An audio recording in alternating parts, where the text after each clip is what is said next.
நம்மால் கடவுளுக்கு ஒரு கடிதம் எழுத முடியுமா?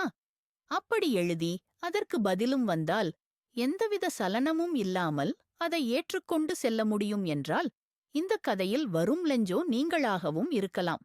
லெஞ்சோ ஒரு விவசாயி. அவன் தனது நிலத்தில் விலங்கு போல் கடுமையாக உழைத்தான். அவன் வீடு ஒரு சிறிய மலைப்பகுதியில் அமைந்திருந்தது.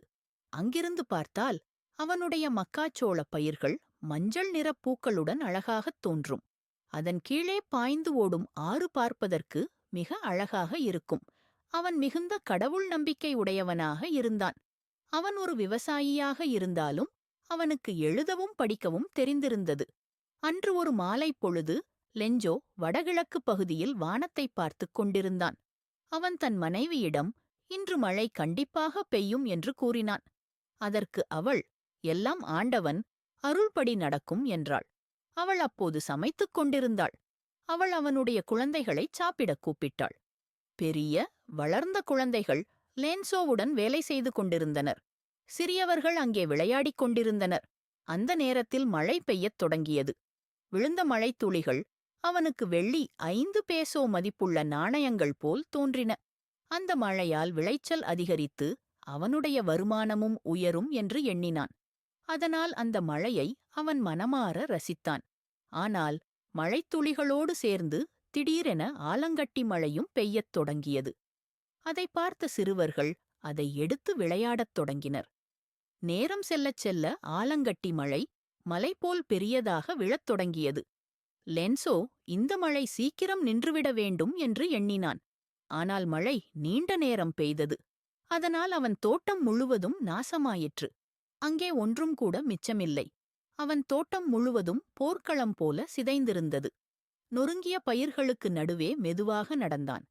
எங்கும் பசுமையின் சுவடே இல்லை. அங்கு அமைதியாக நின்று கொண்டிருந்த தனது குழந்தைகளைப் பார்த்து கனத்த குரலில் அவன் சொன்னான், பூச்சிகள் படையெடுத்து வந்திருந்தால் கூட இவ்வளவு பெரிய சேதம் ஏற்பட்டிருக்காது. அன்று அவன் மிகவும் சோகமாக இருந்தான். தன் குடும்பத்தினரிடம், இந்த வருடம் இனி மிகவும் வறுமையிலும் பட்டினியிலும் கழியப் போகிறது என்று சொன்னான். ஆனால் அதையெல்லாம் மீறியும் அவனுக்குள் ஒரு மிகப்பெரிய நம்பிக்கை இருந்தது. அது கடவுள் மீது அவன் கொண்டிருந்த ஆழமான நம்பிக்கைதான்.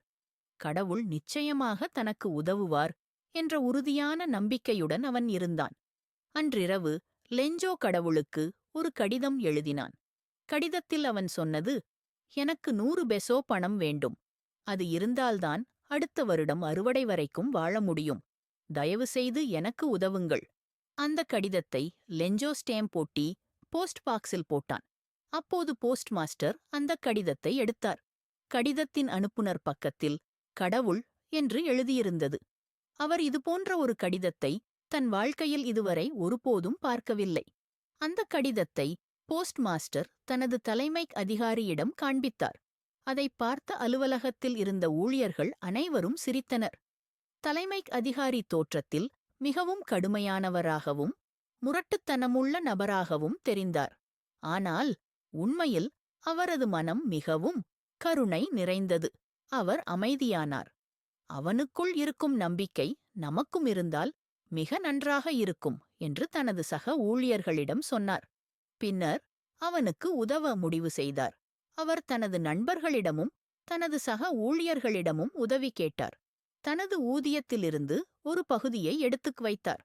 அவர்கள் அனைவரும் சேர்ந்து மொத்தத்தில் 70 பெசோ மட்டுமே திரட்ட முடிந்தது.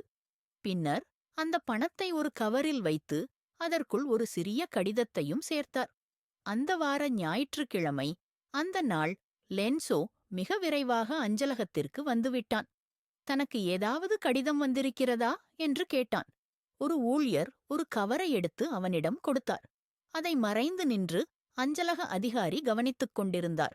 அதை திறந்து பார்த்த லென்சோ அவனுக்கு எந்தவித ஆச்சரியமும் ஏற்படவில்லை. பணத்தை எண்ணிப் பார்த்தான். குறைவை கண்டதும் மிகுந்த கோபத்தில் மூழ்கினான். பின்னர் ஊழியரிடம் பேனாவும் பேப்பரும் கேட்டான். அதன் பிறகு கடிதம் எழுதத் தொடங்கினான்.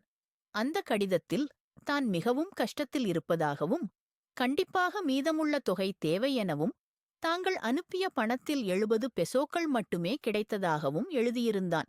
ஆகவே மீண்டும் பணத்தை அனுப்புமாறும் அப்படி அனுப்பும்போது தபால் அலுவலகம் மூலம் அனுப்ப வேண்டாம் என்றும் அவர்கள் அனைவரும் திருடர்கள் எனவும் குறிப்பிட்டிருந்தான். இத்துடன் இந்த கதை முடிவுற்றது. இந்த கதை பல நெறிகளை எடுத்துச் சொல்கிறது.